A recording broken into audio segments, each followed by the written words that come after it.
नमस्कार। आज हम एक ऐसी कहानी की बात करने जा रहे हैं जो हकीकत और अफसाने के बीच की लकीर को कह सकते हैं थोड़ा धुंधला कर देती है। एक ऐसी कहानी जो हजारों सालों से हमारे साथ चली आ रही है।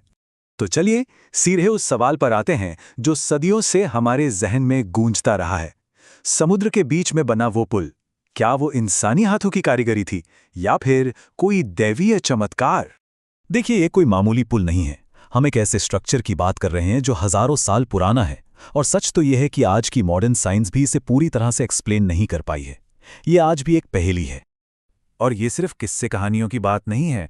आज भी जब हम सैटेलाइट से देखते हैं ना, तो भारत और श्रीलंका के बीच पानी के नीचे एक पुल जैसी बनावट साफ साफ नजर आती है।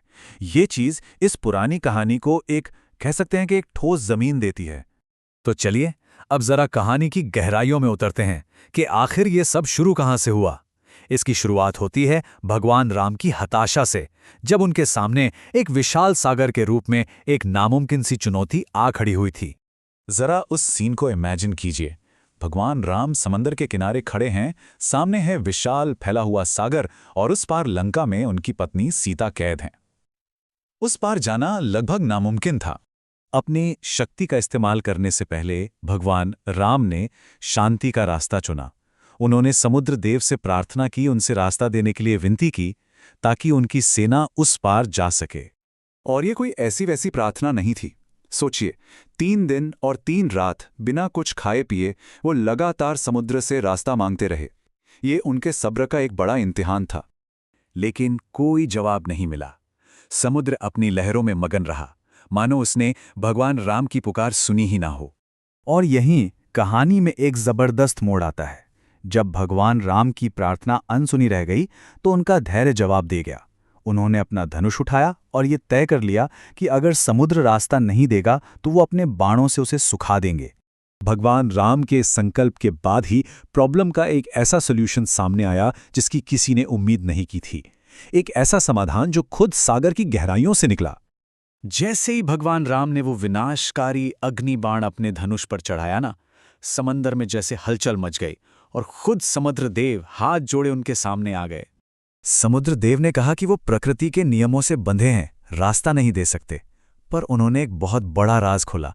उन्होंने बताया कि इस मुश्किल का हल तो खुद भगवान राम की सेना में ही मौजूद है।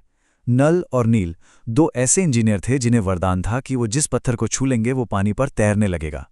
तो अब जब ये रहस्य पता चल गया था, सवाल ये था कि इस नामुमकिन से दिखने वाले पुल को बनाया कैसे गया। चलिए देखते हैं। तो अब देखिए कि वो चमत्कार हुआ कैसे। सबसे पहले तो वानर सेना ने पहाड़ जैसे बड़े बड़े पत्थर जमा किए। फिर हर पत्थर पर पूरे विश्वास के साथ राम नाम लिखा गया। और फिर जो हुआ वो वाकई एक चमत्कार था।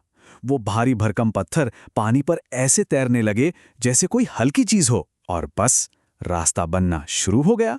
लाखों वानरों ने दिन रात एक करके कुछ ही दिनों में एक बहुत बड़ा पुल तैयार कर दिया। ये सिर्फ एक पुल नहीं था, ये विश्वास और सबकी मेहनत का एक जीता जागता सबूत था। तो ये तो थी कहानी। लेकिन सबसे बड़ा सवाल तो ये है कि हजारों साल बाद आज हम इस स्ट्रक्चर को किस नज़र से देखते हैं। क्योंकि यहीं पर आकर विज्ञान और विश्वास का टकराव भी होता है और संगम भी। और आज की स्थिति कुछ ऐसी है।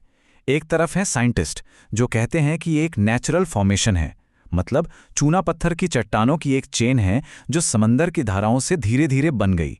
और दूसरी तरफ है करोड़ों लोग जिनकी अटूट आस्था है, जो इसे भगवान राम का साक्षात चमत्कार मानते हैं।